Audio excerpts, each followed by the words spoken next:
Hello and welcome to PTC Express Video Tip of the Month. My name is Leo Green. Today we're going to be talking about flexible components or flexibility in components, as well as the warp feature with respect to flexible components. So let's jump right in. What you see here is a cabinet, and the cabinet obviously is a very simple idea or mechanism in this case, but the idea here is that you might have an assembly already in place where you use skeletons perhaps to get going. You got your mechanism, you got your design partway or nearing completion, and what you'd really like to do is start to add the detail hardware that you left out early in the design. Very, very rarely would you start with nuts, bolts, and hinges and things like that you're going to find on the shelf. Well, in this case, let's take a look at what the hinge might be that we're going to apply here. The hinge is already three pieces making up the hinge, and you can see here we've got a offset parameter where I can update the model and have it at various angles and so on. But I didn't set it up as a mechanism. Now, why wouldn't I set a hinge up as a mechanism in this case? Well, a hinge as a mechanism applied to a mechanism that's already in place would have redundant connections, which would likely cause performance impact or perhaps even cause the assembly to fail. So I would leave those out, especially since a hinge would be an assembly of its own that would likely to be off the shelf or maybe part of a family table that you'd like to replace. So let's take a look at what you might use flexibility for with respect to this hinge. Through the Edit Setup menu, you'll get a menu manager that shows the flexibility option. Now, flexibility option allows you to add all kinds of stuff regarding what will be different in its instance as applied. So in this case, what I have is that value, the angular value for the hinge. Okay, so what does that mean? Well, when I add this hinge subassembly, and I'll do that now, so if I say give me a new component and I'll bring in the hinge assembly, first question you'll see here is that the hinge already has a predefined flexibility. Do you want to use it? I'll say yeah, let's go ahead and use that. And I'll specify perhaps a new value if I knew what the value was. But in this case, I'd like that value to be updating depending on my assembly. So let's take a look at some of these methods. On the method drop-down, you'll see not only can I specify a value, but I can also ask ProEngineer to measure the length of the curve, a distance, or perhaps an angle. And so in this case, we're going to measure an angle between the face of the cabinet and the current angle of the door. And you'll see it makes an analysis, and you'll see it's got the short angle. I'd really like the complement, so I'll just flip the arrow there, get the complement, and now watch the hinge. Where's the hinge showing? Here. There's the hinge.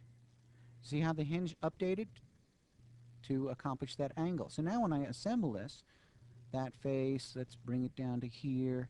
I'll put on the axes, which might be part of my skeleton, for example. And I'll drop in axes here to here. And let's add one more thing. Add another constraint for an offset from this face to perhaps that face there. We'll flip that and we'll drag that down. Okay. So I've now added a new subassembly, but it's a flexible component such that when I move my door, the component updates. So I haven't altered my connection for the door, and I still have the ability to add a flexible component. What does this mean? Well, this means that this hinge can exist, the same subassembly can exist multiple times in my subassembly, or in this subassembly. Let's slip that down a little bit. If I edit the definition, I can just drag that down a bit. Let's do that, because I've assembled a couple more in here, and I'll bring those back now. So you see how these hinges all exist in this assembly, and no matter what I move, this way I might move this one up, might move this one down, take this one over this way a little bit. When I say I'm done, all of the hinges update appropriately. Okay. So there's flexibility with respect to a subassembly. Most people think of flexibility with respect to actually modifying geometry, making something a little bit longer or shorter. Let's take a look at something else now. Let's say I've got a subassembly here that might move as a function of the door. You see how it moves. And I might put a spring along the shaft, perhaps a bellows or something along those lines. So let's go ahead and do that now. What if along this stroke assembly I want to apply a bellows? Now this bellows could be pretty complicated geometry, and I want it to extend or shrink as a function of the length of that stroke subassembly. Now with respect to a spring, for example, you could do it with a helical sweep, and a helical sweep is going to give you a specific pitch. I could then modify the length of that spring, but if I make it longer or shorter, it'll change the number of turns, and so I wouldn't want that to happen. But let's take this example, which is even more complicated. I'll insert here a warp feature, where I'll specify I want to warp the entire solid with respect to, and I'll go to my direction collector and pick a plane. So I'm going to add now a warp, and in this case, well, let's take a look at a couple of them. What if I want to do a warp as a bend? Well, you see the box here. The box is what I'm going to drag. I want to drag the other end, and I want it to be, this is about where it's going to modify. So let's take a look at what this might do. Notice here now that I can take this complicated geometry and I can just give it just a quick bend, and that's going to give me an angle, and if I click this box, it's going to give me an angle parameter that I could use for my flexibility. But in this case, I just want to do a compression.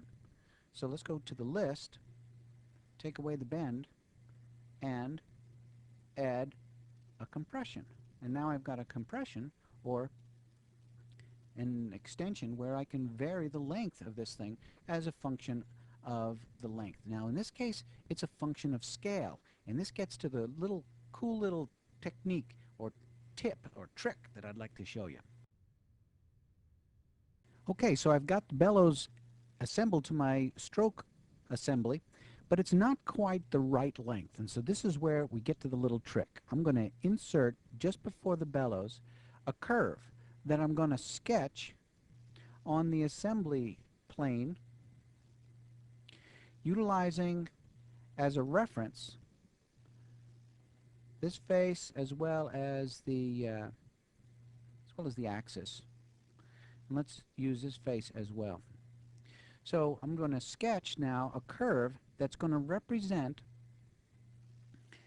the ratio so I could use it for the warp feature.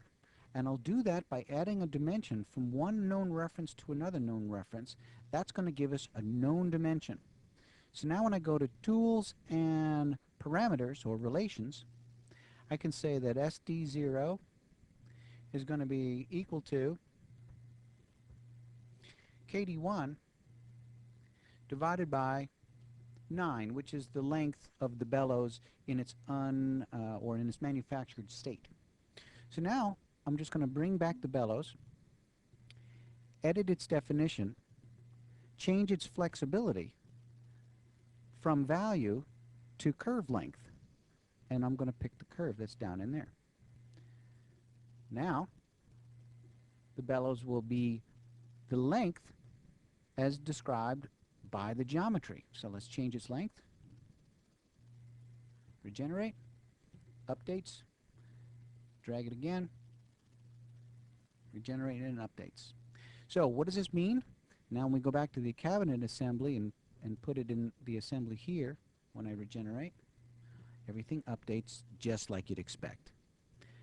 Okay, so I hope a little of this made sense to you. I know I went through a lot of stuff kind of quick, but a couple of tips and techniques for flexible components as well as the warp feature. My name is Leo Green. I hope that we can get together at some point down the road. Have a great day now. Bye.